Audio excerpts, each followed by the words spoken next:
wa qala radhiyallahu ta'ala anhu wa nafa'ana bihi wa bi'ulumihi wa bi'ulumi sa'iris salihin amin.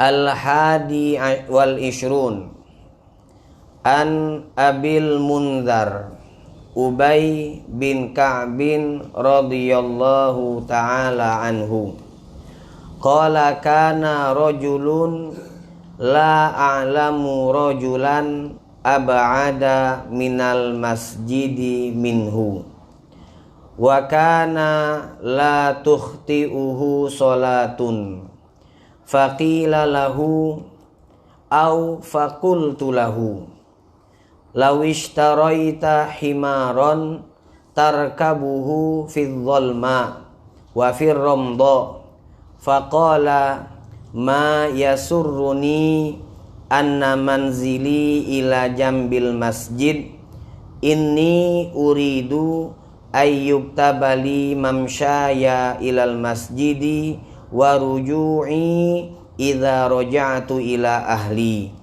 Faqala Rasulullah sallallahu alaihi wa alihi wa sahbihi wasallam qad jama'allahu laka dzalik kullahu rawahu Muslim. Wa fi riwayatin innalaka mahtasabta ar-ramda al-ardul lati asabaha al-harru syadid. Atsani wal ishrun an Abi Muhammad Abdullah bin Amr bin As radhiyallahu anhuma qala qala Rasulullah sallallahu alaihi wa alihi wa sahbihi wasallam arba'una khoslatan a'laha manihatul ans ma min amilin ya'malu bi khoslatin minha raja'a thawabiha wa tasdiqa mau'idiha illa adkhalahullahu bihal jannata rawahul Bukhari. Al-manihatu ayyu'tiyahu iyyaha liyakula labanaha thumma yaruddaha ilaih. Bismillahirrahmanirrahim. Assalamualaikum warahmatullahi wabarakatuh.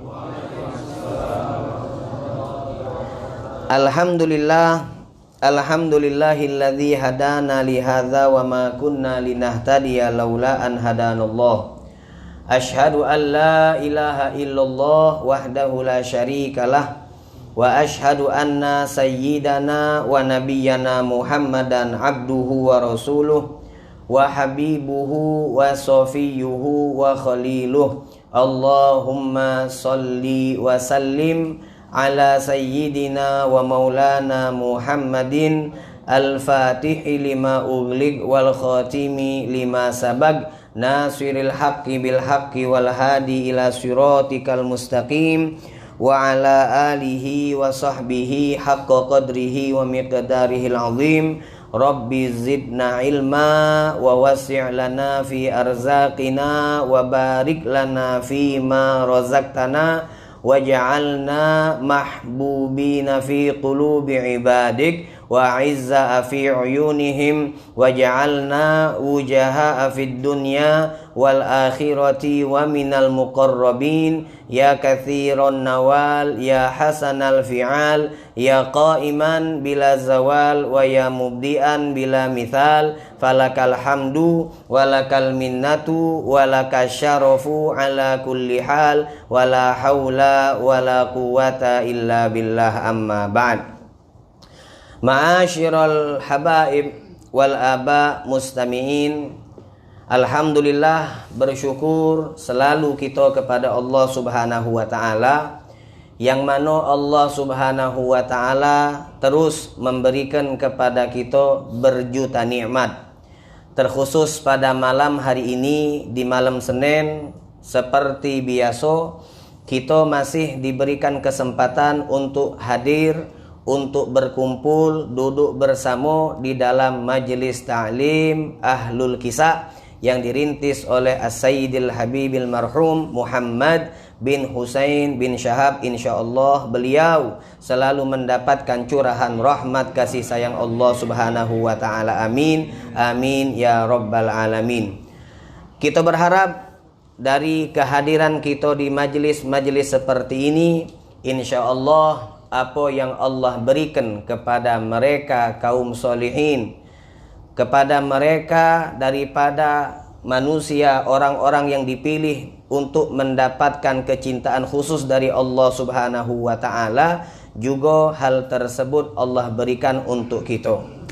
Karena sekarang ini hadirin, kita di hari kemarin, lalu di hari Ahad pagi tadi atau sampai siang, kita menghadiri haul yang pertama kemarin Al-Habib Ahmad bin Hasan Al-Habsyi. Kemudian sore kita menghadiri daripada haul Al-Habib Ali bin Salim Al-Madihij. Kemudian tadi pagi sampai siang kita hadir di haul Al-Habib Umar bin Ahmad bin Syahab. Ketika kita hadir haul, dan di saat yang ditunggu-tunggu, saat yang paling ditunggu-tunggu oleh biasanya mayoritas yang hadir adalah ketika dibacakan managib. Kemudian di saat dibacakan managib atau biografi dari sahibul haul yang kita peringati haulnya, entah itu yang kemarin Al-Habib Ahmad bin Hasan atau Ali bin Salim, atau yang tadi Al-Habib Habib Umar bin Ahmad bin Syahab, yang kita atau yang mayoritas ditunggu-tunggu adalah masalah karomahnya. Itu yang ditunggu-tunggu.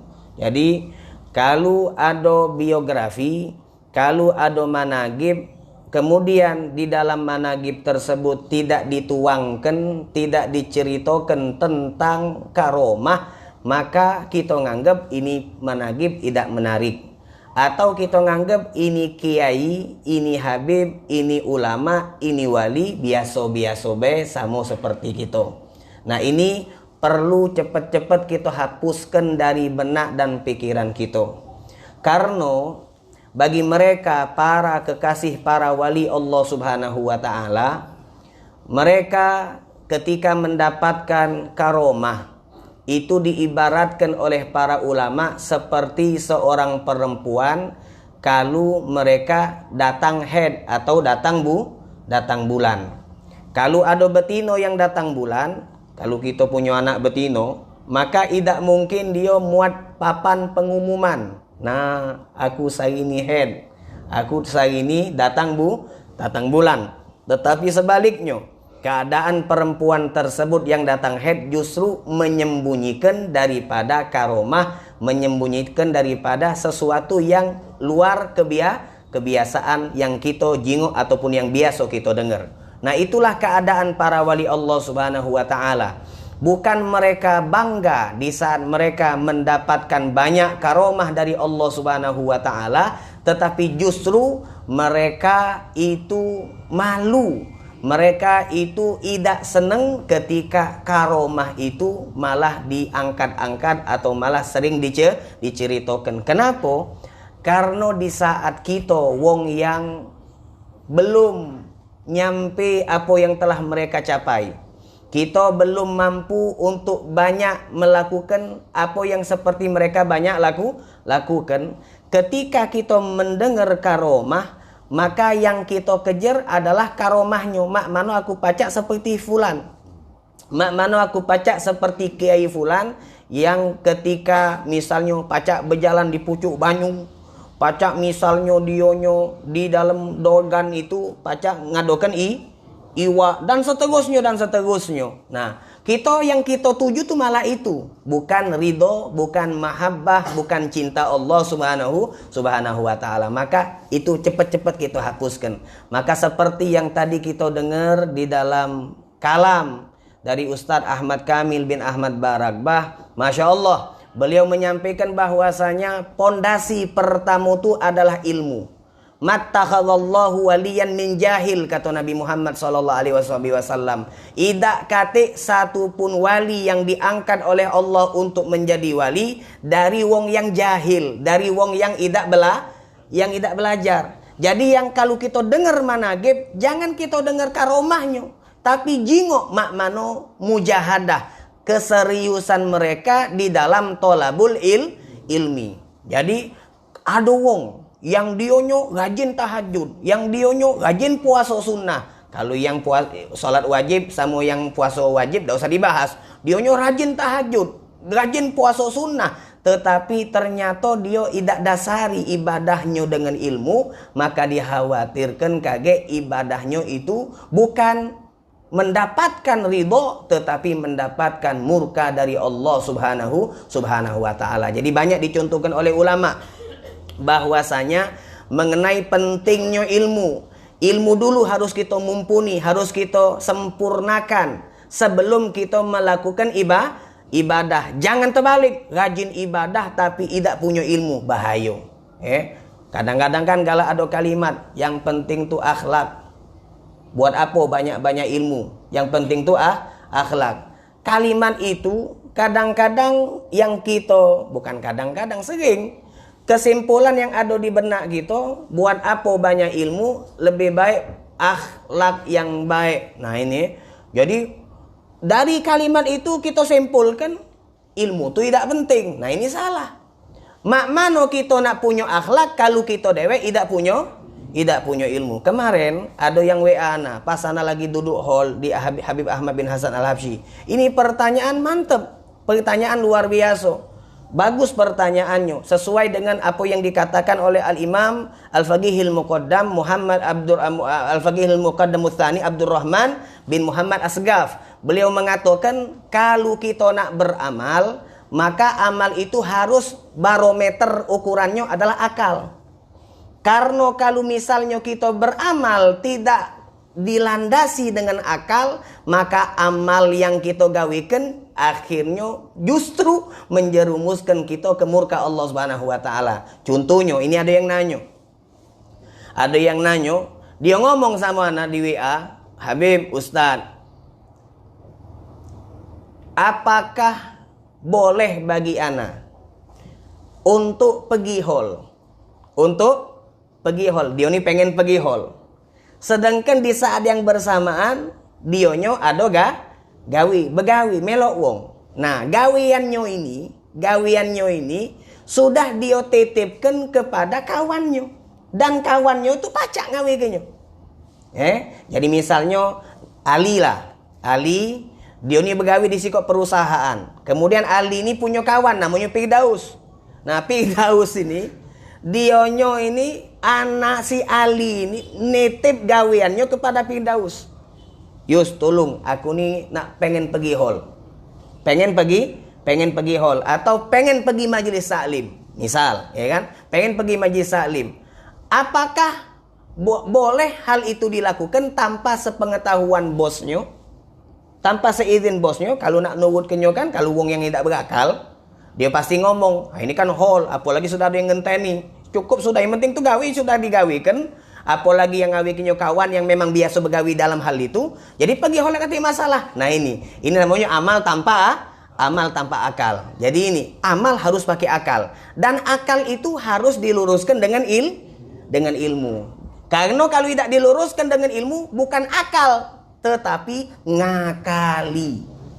Bukan akal tetapi ngakali. Nah ini hati-hati. Jadi penting, sekali lagi penting kita ayo semangat, kita terus hadir majelis taklim, terus kita menuntut ilmu supaya apa? Supaya apa yang Allah berikan kepada mereka, kepada Habib Ahmad bin Hasan, kepada Habib Ali bin Salim, kepada Habib Umar bin Ahmad, itu mereka wong yang alim. Sebelum mereka itu dicintai, sebelumnya mereka sama seperti kita belajar menuntut ilmu. Ana masih punya kitab catatan Habib Umar bin Ahmad. Waktu ana hadir hall 3 tahun lalu, ana duduk di kamar beliau. Kemudian ana nyingok, ditunjukkan oleh Ustaz Abdurrahman Habsyi, inti jingok. Jadi Habib Umar ini punya buku catatan. Setiap beliau ngajar, di musola atau masjid-masjid yang ada di Palembang, maka beliau nyalin dari kitab, nulis tangan dewek, rapi catatannya, hari Senin misal, tanggal sekian, bulan sekian, tahun sekian, ngajarnya di mana masjid fulan atau musola fulan, judulnya apa, beliau ngajar tafsir, maka ditulis qauluhu ta'ala, firman Allah Subhanahu wa taala, bismillahirrahmanirrahim, dan seterusnya. Kalau beliau ngajar hadis, qaulu Nabi Muhammad SAW, qaulu Rasulullah, dicatat, kemudian ditulis hukum-hukumnya, catatannya rapi. Dan ana tidak nyangko karena anak kan masih kecil dibandingkan Ami Husin dan yang lain-lain. Ana tidak nyangko sekali Habib Umar itu punya perhatian dengan ilmu yang luar biasa. Karena waktu zaman anak sempat alhamdulillah ngalami, meski tidak banyak duduk sama beliau. Kalau kita duduk sama beliau tuh hobinya kelakar. Kalau duduk hobinya kelakar. Nah, dari kelakar itulah seluruh jawaban pertanyaan yang ada di benak hati kita terjawab. Jadi misalnya kita nak ngari beliau ni ada pertanyaan, kita nak ngari beliau ni ada gesahan. Nah, sebelum kita ngomong, nyampaikan pertanyaan dan gesahan kepada beliau melalui cerita. Cerita ni yang di depan beliau banyak. Kadang-kadang 20, kadang-kadang banyak. Cerita ngalur ngidul. Ana cerita sana sini. Nah, dari cerita itu ternyata ada jawaban. Ana pikir beliau ni wong-wong yang biasa yang hobi berkelakar. Pas masuk kemarin nyingok buku beliau, Masya Allah, beliau ternyata bukan sekedar alim, tetapi allamah. Ilmu hadisnya mantep, ilmu tafsirnya mantep, ilmu fikihnya juga mantep, dan seterusnya. Jadi jangan kita ibarat kata, aku pengen jadi wali. Boleh tak pengen jadi wali? Boleh tak? Bagus, bukan boleh. Bagus jadi pengen cita-cita jadi wali. Cuma jangan pengen jadi wali ngejar karomahnya, jangan. Tapi ngejar mano cara jadi wali, yaitu belajar dan mengamalkan ilmu. Kadang-kadang minta maaf, pengen jadi wali. Kalau berjalan, ini amal tanpa akal ini. Kalau berjalan sok tawadu. Nah, sok tawadu. Jadi ini kaget. Setan, hati-hati. Setan ini pinter ngotai gitu. Alang ketawadu kau. Sombong nian fulan itu kati agu nian. Jadi dia ngokomi fulan, mersikati dewek, nah na'udzubillah summa na'udzubillah. Nah, biar terhindar hal-hal seperti ini, tidak kate jalan kecuali kita tahu ilmu. Jadi ilmu itu penting. Sekali lagi, ilmu itu penting. Kaget kita nak bicara tentang banyak ibadah. Kaget kita nak bicara tentang ikhlas, tentang ini, tentang urusan itu. Sempurnakanlah daripada ilmu syariat. Ilmu syariat kita sempurnakan. Mak mano cara wuduk yang benar, mak mano cara solat yang benar. Itu dulu. Kaget dulu urusan kaget. Aku nak jadi tawadu, aku nak ini jalan nunduk. Agak numbuh kayak ujung-ujung. Nah, ini penting. Kita lanjutkan dari yang disampaikan oleh Al-Imam An-Nawawi di dalam kitab beliau Riyadhus Shalihin. Hadis yang ke-21 masih di dalam bab kathratu turukil khair, banyaknya peluang kita untuk mendapatkan atau melakukan kebaikan. Hadis yang ke-21 ini diriwayatkan dari Abi Al-Mundhir Ubay bin Ka'b radhiyallahu taala anhu. Seorang sahabat yang bernama Ubay bin Ka'ab radhiyallahu taala anhu. Di sini disebutkan di dalam manaqib beliau, syahida Ubayyun al-aqabata tsaniyah fi sab'ina minal ansor. Ubay bin Ka'ab ini adalah termasuk sahabat Ansor yang ikut hadir di dalam Bai'ah Aqabah Ats-Tsaniyah. Bai'ah Aqabah Ats-Tsaniyah artinya sebelum Nabi Muhammad itu hijrah dari kota Mekah ke kota Madinah. Dalam sejarah tercatat, kalau kita buka sejarah Nabi, waktu Nabi menemui daripada kelompok yang berasal dari kota Madinah, yang waktu itu di musim haji, ada wong yang datang dari kota Madinah, kemudian diajak dakwah oleh Rasulullah SAW. Akhirnya mereka menerima. Nah, dari dakwahan inilah terjadi dua perjanjian atau sumpah setia. Yang mana sumpah setia ini disebut dengan bai'ah aqobah, sumpah setia. Ada yang pertama dan ada yang kedua. Setelah terjadi bai'ah aqobah inilah baru akhirnya tersebar Islam di kota Madinah. Sebelum Nabi sampai ke kota Madinah, muslimin daripada sahabat Ansor itu sudah banyak menunggu menanti kedatangan ketibaan daripada Rasulullah sallallahu alaihi wasallam. Nah, Ubay bin Ka'ab ini tercatat di dalam sejarah beliau adalah salah satu sahabat Ansor yang hadir di dalam bai'ah aqobah ats-tsaniyah, yaitu sumpah setia yang kedua. Kemudian wa syahida badron wa ghairiha minal masyahid ma'a Rasulillah sallallahu alaihi wasallam. Beliau luar biasa, selalu mengikuti seluruh perang yang dihadiri oleh Nabi Muhammad SAW. Perang Badar, melok. Perang Uhud, melok. Perang Khandaq, melok. Seluruh perang yang dihadiri oleh Nabi Muhammad, maka beliau Ubay bin Ka'ab mengikuti perang tersebut. Lalu disebutkan bahwasanya salah satu managib ataupun salah satu keutamaan yang diberikan Allah kepada Ubay bin Ka'ab adalah seperti yang diceritakan oleh Anas bin Malik, sahabat sekaligus pembantu Nabi Muhammad SAW. Anas bin Malik beliau ngomong, anna Rasulullah SAW qara'a ala Ubay bin Ka'ab surata lam yakunil ladzina kafaru wa qala amarani Allahu azza wa jalla an aqra'a alaik. Katanya Anas bin Malik, suatu hari pernah Nabi Muhammad sallallahu alaihi wasallam memanggil daripada sahabat Ubay bin Ka'ab. Lalu setelah Ubay bin Ka'ab berada di hadapan Rasulullah membacakan di depannya Ubay bin Ka'ab surat Al-Bayyinah. Lam yakunil ladzina kafaru min ahlil kitabi dan seterusnya. Surat Al-Bayyinah dibacakan di hadapan Ubay bin Ka'ab. Nah, lalu Nabi ngomong setelah selesai daripada surat Al-Bayyinah dibaca oleh Nabi, amaroni, katanya Nabi Muhammad, aku diperintahkan Allahu azza wa jal oleh Allah subhanahu wa ta'ala an aqra'a alaik, untuk membacakan surat Al-Bayyinah di hadapanmu. Nah, ini kalau kita dengarnya cak biasa be. Aduh apa? Ini luar biasa artinya.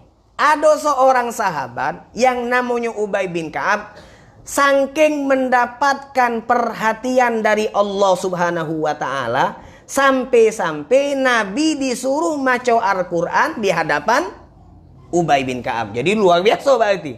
Luar biasa. Kalau misalnya kita contohkan yang sekarang ini be, ada ustadz datang ke rumah kita misal.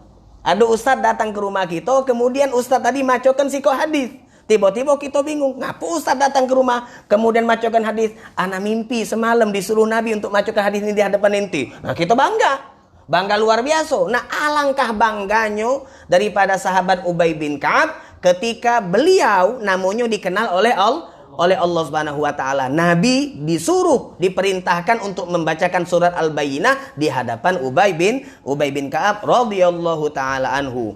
Wa hiya manqibatun 'azimatun lam yusyarikhu fiha ghairuhu. Bahkan tercatat di dalam sejarah hanya beliaulah satu-satunya sahabat. Tidak katik sahabat yang lain yang mendapatkan apa yang didapatkan oleh Ubay bin Ka'ab. Apa yang beliau dapatkan? Surat Al-Bayyinah dibacakan di hadapan beliau atas perintah Allah subhanahu wa ta'ala.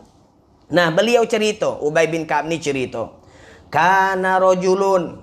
Jadi cerita ini yang menceritakan bukan Nabi Muhammad, tetapi yang menceritakan adalah sahabat. Ubay ini ngomong, kana rajulun, dulu di zaman kami ada seorang lelaki.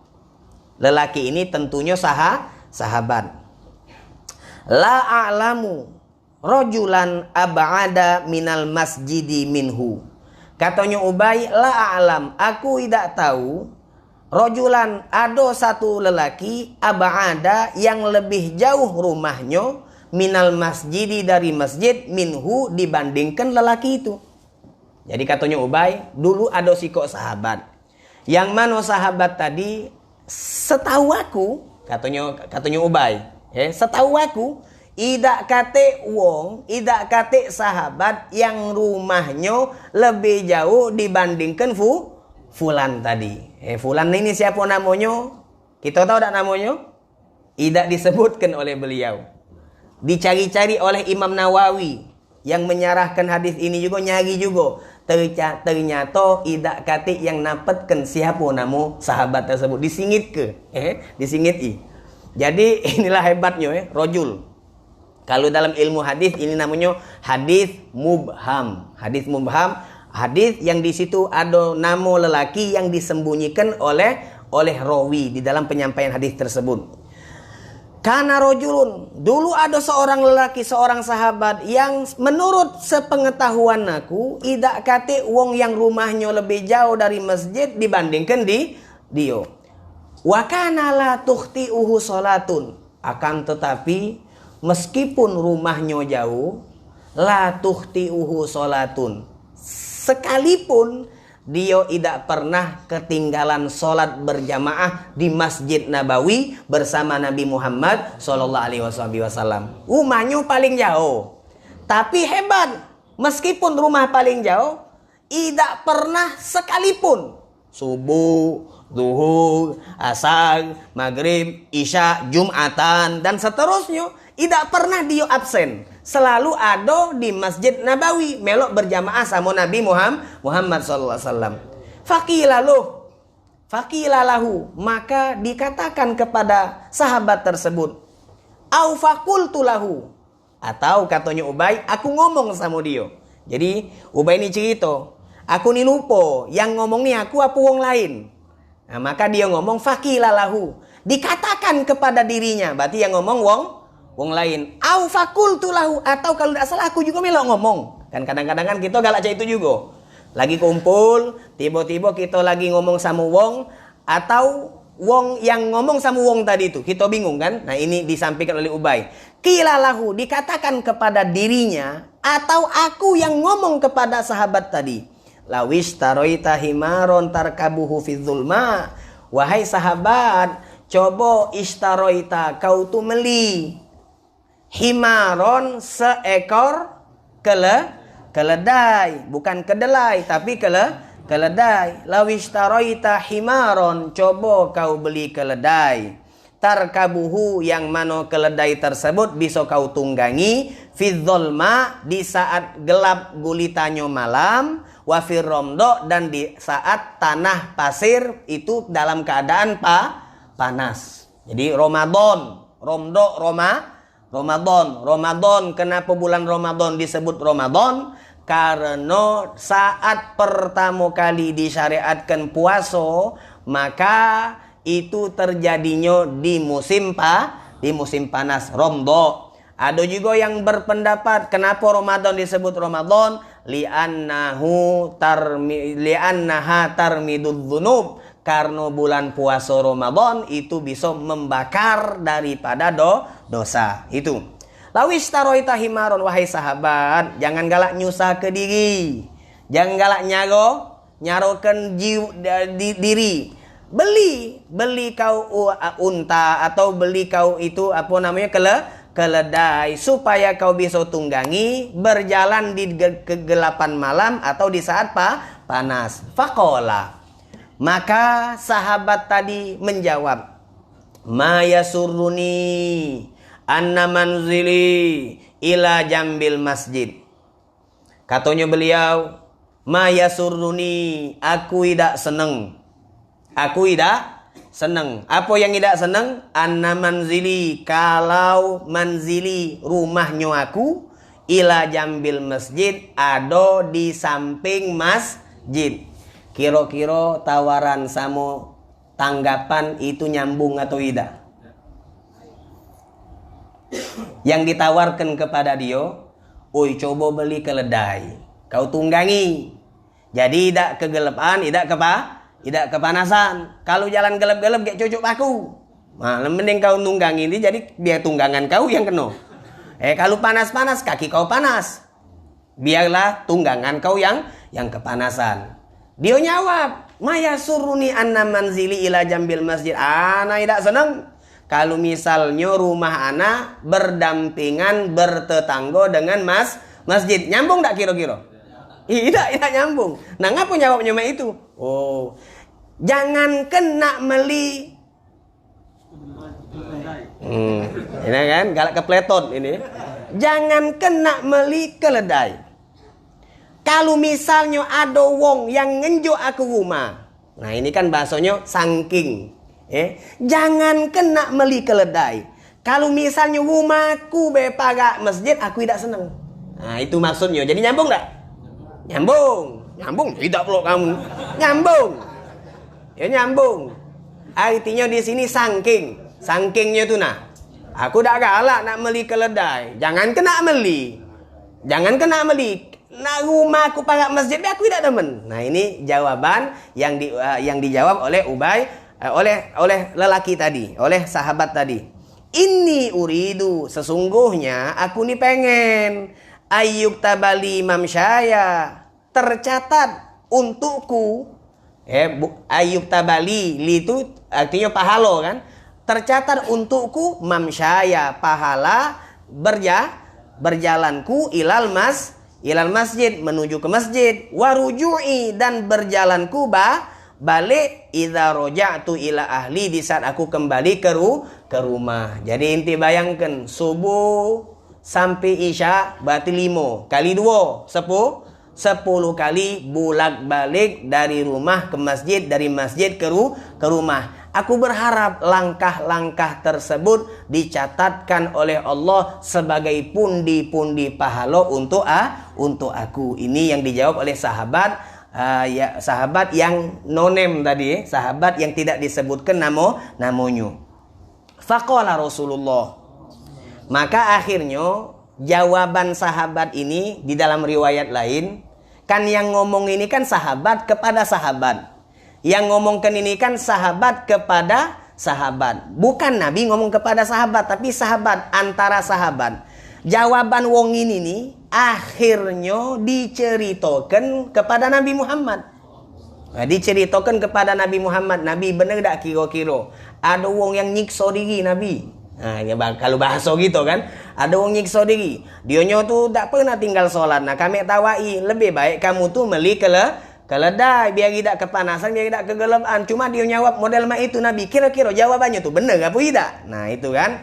Maka dijawab oleh Rasulullah. Faqala Rasulullah sallallahu alaihi wasallam, qad jama'allahu laka dzalika kullahu rawahu Muslim. Kata Nabi Muhammad, qad jama'allah. Allah telah mengumpulkan laka untukmu dzalika, seluruh langkah-langkah kakimu, kullahu, secara total. Jadi sikok langkah tidak terlewat. Jangan takut.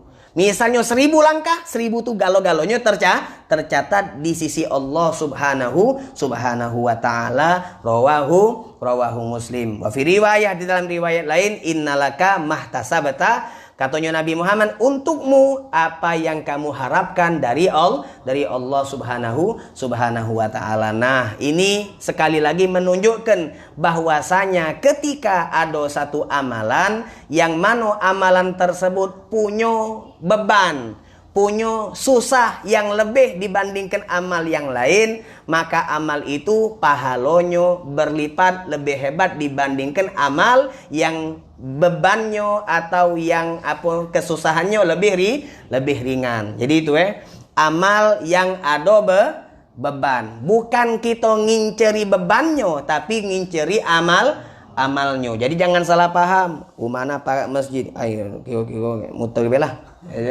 Itu bukan jahit itu. Muter bukan jahit itu. Maksudnya kalau memang kebetulan rumah kita ada jauh dari masjid, maka ini motivasi dari Nabi Muhammad.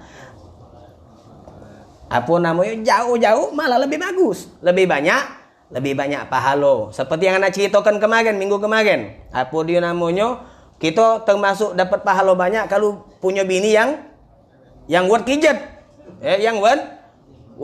Bukan punya bini banyak, semakin banyak bini banyak ruwet juga kan, bisa jadi.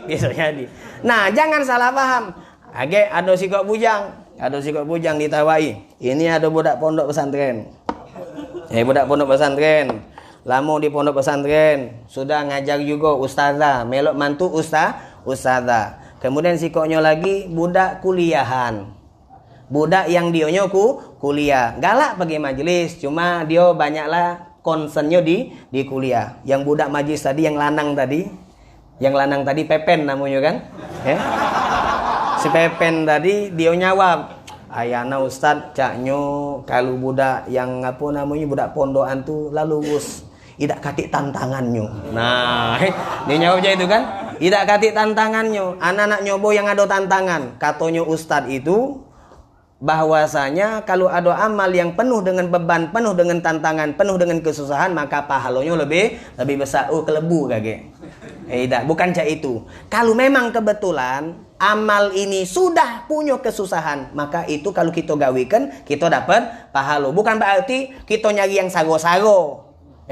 Aku nak sago-sago bela, biar sago-sago. Tidak, jangan. Kalau kita belum seperti mereka yang sudah terbiasa nafsunya yang dengan yang susah-susah, maka kita carilah amal yang mudah-mudah. Nabi Muhammad SAW, beliau selalu memberikan amal yang mudah untuk kita.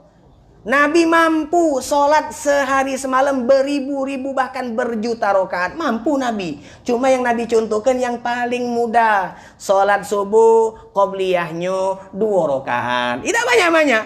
Yang 2 banyak kelot gitu. Benar tak? Kemudian sholat qobliyah, ba'diyah, zuhur masing-masing 4 tidak banyak-banyak. Kalau di total qobliyah sama ba'diyah itu sekitar 22 rakaat. Nah, Nabi nyebutkan dari 22 rakaat disebutkan dalam satu hadis yang kalau tidak salah hafalan anak kepada Salamah, istri beliau yang namanya Salamah. Beliau ngomong kepada kepada Salamah tadi, ketahuilah man shalla fi yaumin wa lailatin 12 rakaatan banallahu lahu baitan fil jannah. Siapa yang dionya sholat sunnah 12 rakaat, maka Allah akan bangunkan untuknya satu rumah di surga. Qobliyah ba'diyah itu 22. Tapi yang disebutkan Nabi cuma 12. Ngaku cuma 12 Nabi? Nabi tahu kapasitas kita.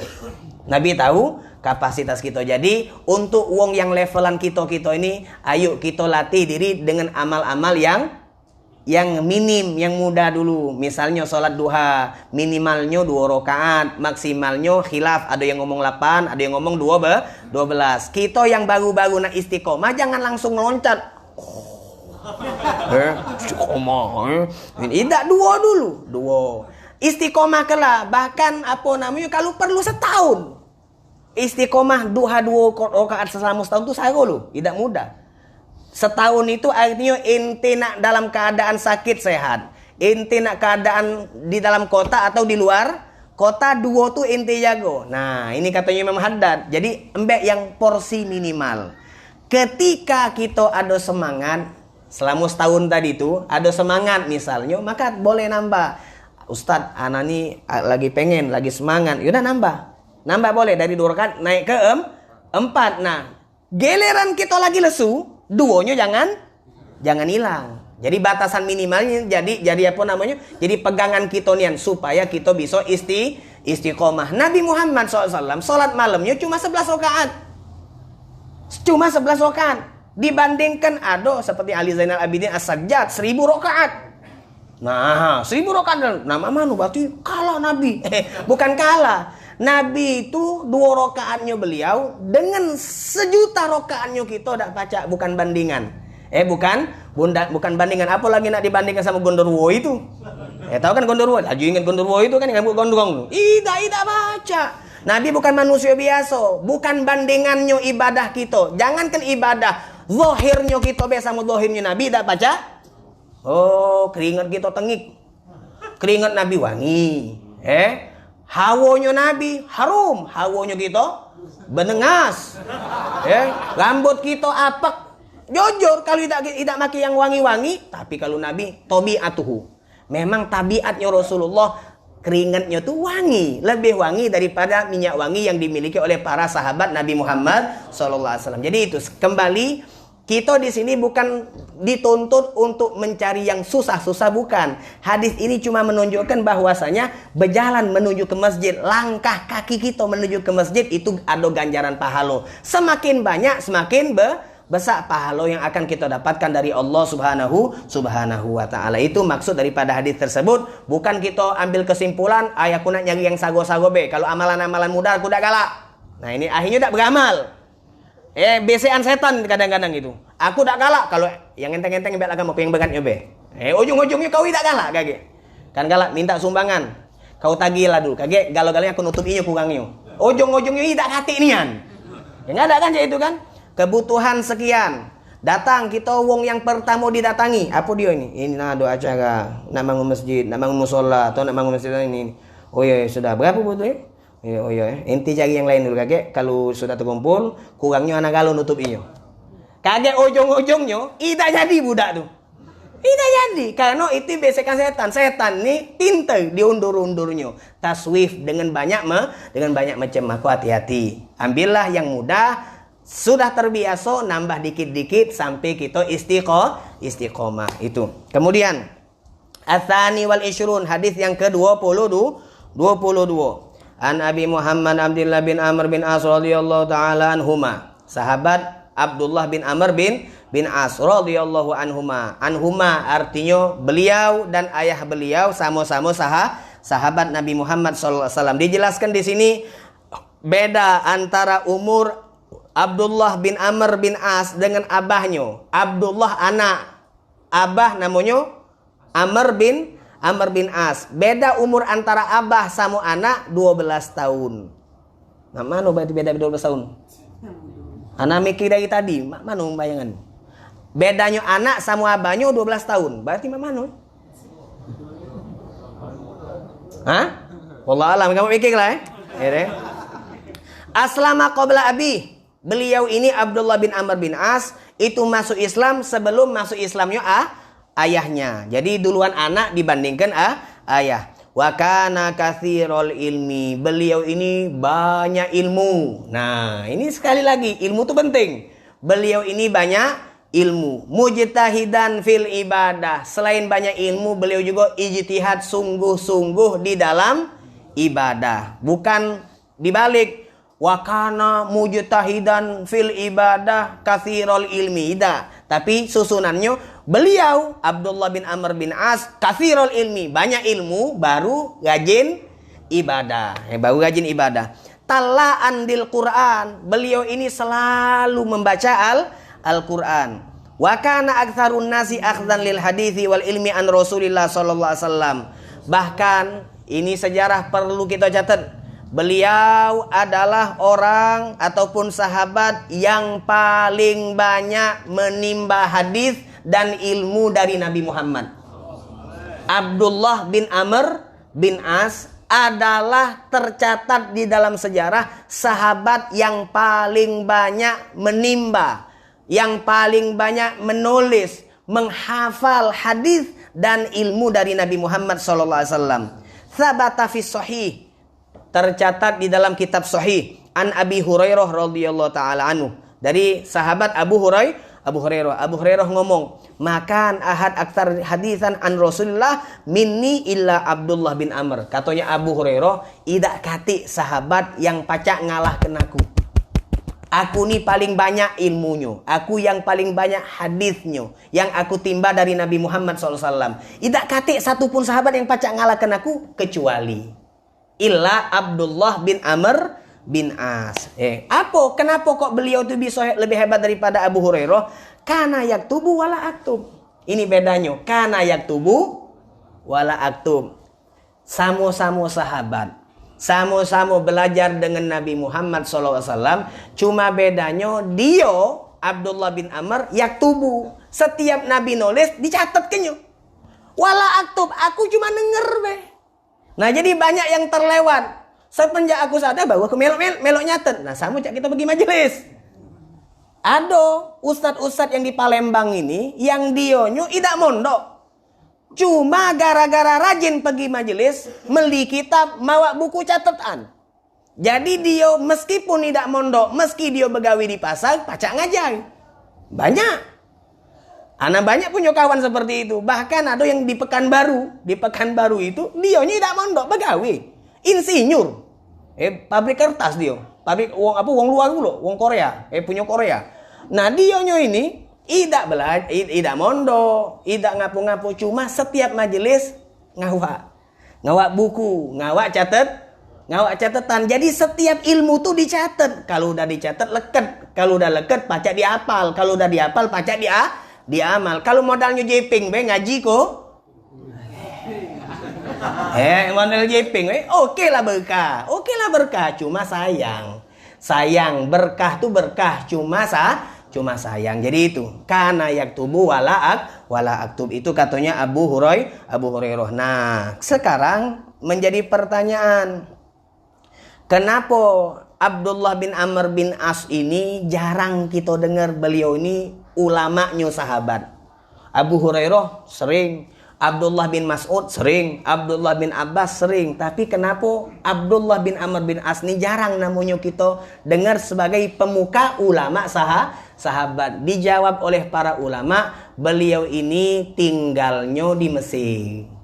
Beda sama Abu Hurairah. Kalau Abu Hurairah tinggalnya di Madinah. Nah, zaman dulu wong datang galo merapat ke Madinah.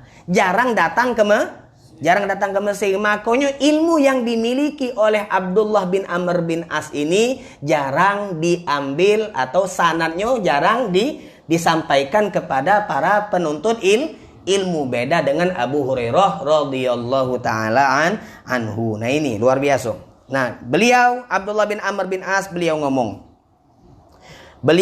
apa dia omongannya? Qala Rasulullah sallallahu alaihi wasallam, menyampaikan hadis yang disampaikan oleh Nabi Muhammad sallallahu alaihi wasallam. Arba'una khoslatan, ada 40 amalan. A'laha, yang paling tinggi amal tersebut adalah manihatul anzi. Manihatul anzi. Apa artinya manihatul anzi? Artinya kita punya kambing. Yang mana kambing itu punya susu. Kambing lanang, kambing betina. Kambing punya susu ya betina berarti. Kalau kambing lanang maka dia tidak baca punya susu, meli susu baca. Kambing betina yang punya susu. Nah, kambing tadi kita pinjamkan kepada kawan kita, kepada muslim. Lalu kita ngomong sama dia, kau peganglah kambing ini, silahkan embek susunya dan kau makan. Kau minumlah. Kalau dalam bahasa Arab susu itu dimakan, bukan diminum karena susu ini ngenyangkan. Maka makanan kalau minum ini ngembung. Kalau makanan itu ngenyang. Jadi kau embeklah kambing ini, peganglah dulu, simpenlah dulu, ingonkelah dulu. Aku pinjami. Nah, susunya minumlah, makanlah, silahkan. Kage kambing itu bukan punya dia, tetap punya kita. Nah, katanya ulama, ini contoh dari Nabi Muhammad SAW. Bisa juga dikiaskan kepada seluruh peminjaman yang berbentuk jasa ataupun manfaat. Kita punya piring, minjamkan piring. Kita punya nampan, minjamkan nampan. Kita punya motor, minjamkan motor. Manfaatnya yang dimanfaatkan, terserah. Nah, ini kata Nabi Muhammad, ada 40 amalan. Yang paling tinggi, minjamkan barang untuk dimanfaatkan manfaatnya, untuk diambil manfaatnya. Barang tuh bukan kita unjuk, kita pinjamkan, tetap punya kita. Rugi tak gitu? Tidak, kita minjamkan, tetap punya kita. Nah, dia maki manfaatnya. Itu amalan yang paling tinggi kata Rasulullah. Dari 40. Ma min amilin, yang mana kata Nabi Muhammad, tidaklah ada satupun yang mengamalkan satu dari 40 amalan tadi, roja'a thawabiha, dia mengharapkan pahala, wa tasdiqa mau'udiha, dia meyakini apa yang dijanjikan oleh Allah dari apa yang dia gawekan amalan tersebut, illa adkhalahullahu bihal jannah, kecuali dia akan masuk surga. Kira-kira mudah ada amalannya? Mudah, 40 amalan kata Nabi. Yang paling tinggi minjemkan barang, bukan ngenjuk, minjem. Oh, minjem kopi ya, pinjamkan. Oh, minjem sewet, pinjamkan. Oh, minjem pena, minjemkan barang, itu yang paling tinggi. Kalau untuk gitu itu santai bae dah. Yang paling tinggi itu. Kalau kita ngawe genyo, kalau kita ngamal genyo, maka kita akan dimasukkan ke dalam surga Allah subhanahu wa ta'ala. Luar biasa. Artinya ini bisyarah, ini kabar gembira dari Rasulullah SAW, bahwasanya peluang kita untuk mendapatkan dan melakukan kebaikan sangatlah terbuka lebar untuk kita, umat yang paling dicintai oleh Allah berkat Nabi Muhammad sallallahu alaihi wasallam. Maka hadirin mustami'in rahimani wa rahimakumullah, dari dua hadis ini yang kita baca, yuk kita manfaatkan sisa umur yang diberikan oleh Allah Subhanahu wa taala untuk terus beramal, untuk terus beribadah sehingga kita wafat dalam keadaan husnul khatimah. Amin. Amin ya rabbal alamin. Wal afu minkum. Wassalamualaikum warahmatullahi wabarakatuh.